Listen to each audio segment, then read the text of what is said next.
Yeah, I'm Hongbo. My background is mostly in machine learning. I was previously machine learning engineer at a company called Scale AI, where we worked on a variety of interesting machine learning problems. I think that ultimately fueled a lot of my personal ambition around starting my own company, and then the rest is history. Do one thing at a time. And before 3 years in, here I am today.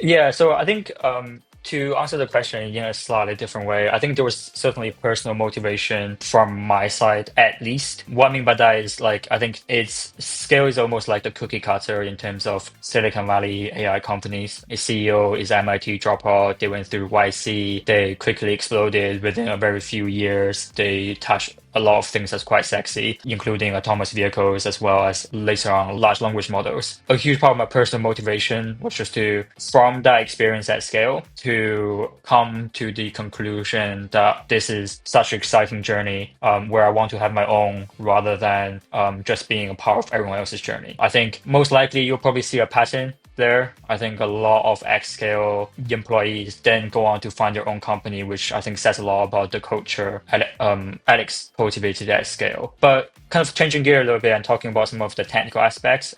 When I was working at scale, LLM was in a very different place back then.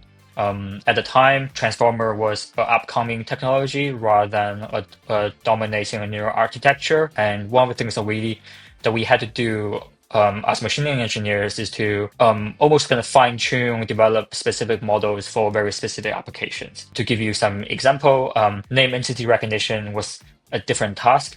NER was a different task to summarization, which is a different task to classification, which is to say, is this or is not, which is also a different task to regression. So we almost had to, whenever we receive a large, at the time, I think the terminology was NLP. Whenever we receive a natural language processing problems, we would try to fit it within these micro buckets of technical understanding, which then meant that we had to like develop a model for a lot of these tasks. I think a huge amount of the technology has came online over the last 2 years or so. And it's actually ridiculous to think now that actually these are considered subtasks within what a large language models can do. So from a technical perspective, a huge amount of our motivation for Ducky today is just to understand how much ability are we able to unlock from a large language model such that it such that it solves the individual problems without necessarily having an ML engineer doing fine tuning, doing very, very low level activities to either change the model parameters or change or even doing data transformations to actually train a model from scratch. So I think it's incredibly interesting to see how the technology has came online over the last years, but also just quite silly to see, or rather quite silly to think about the type of problems we had to solve 3 years ago compared to where we are now today.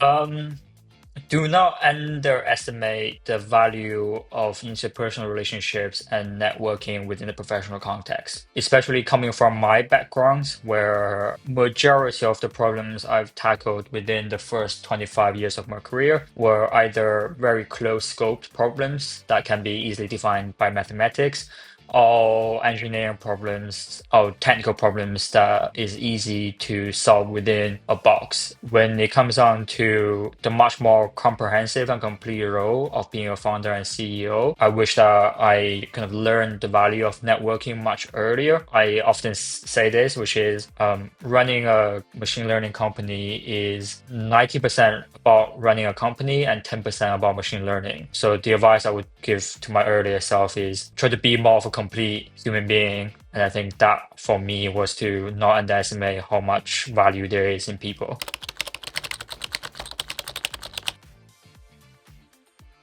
So we actually went through a pretty extensive vendor evaluation process. We, at the time, knew that we wanted to find talents very quickly. We knew that it was going to be somewhat of a tedious process, and we were willing to put in the time required to find that talent as quickly as we can.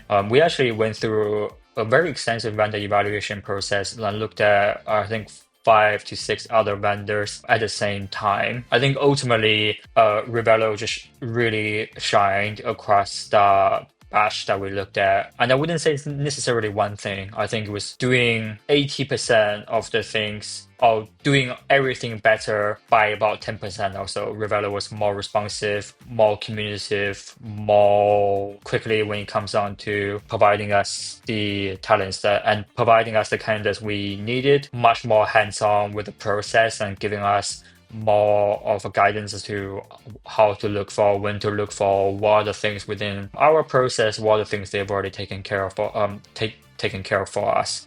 So from my perspective, there was effectively like no real choice but Revelo out of all the vendors that we looked at.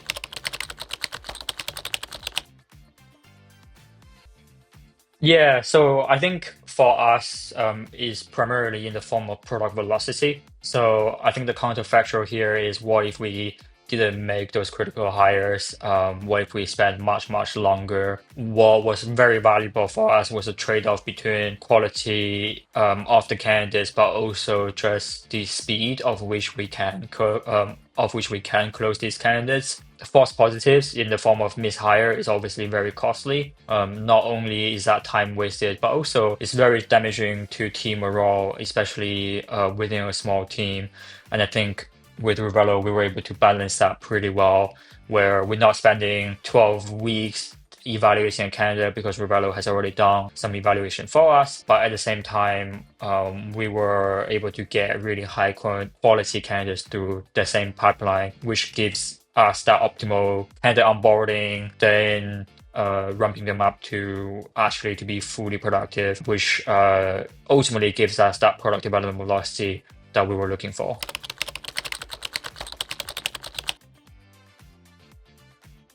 I would say ask Revelo to do more. I think you never get what you don't ask. I think Revelo as a team is extremely helpful and willing to go out of their ways. I would say try to ask the Revelo team to be as helpful in as many fronts as possible.